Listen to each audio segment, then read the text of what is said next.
Introducing the IGO EZCHAIR Lite. This is the lightest chair in our range. In order to fold, pull on the lever, fold it down.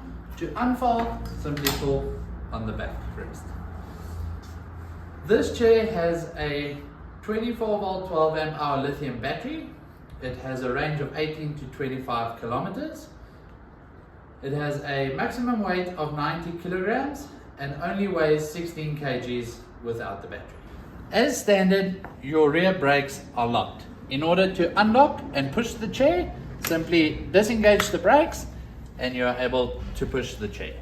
In order to use the chair, the brakes need to be locked in place.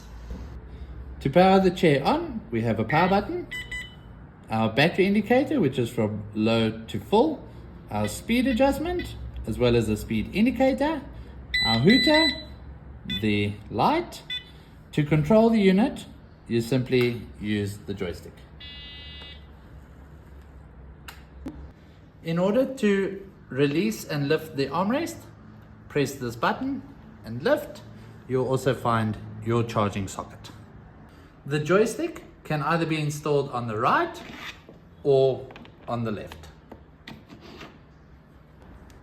In order to remove the airline approved lithium battery, simply click on the button and pull.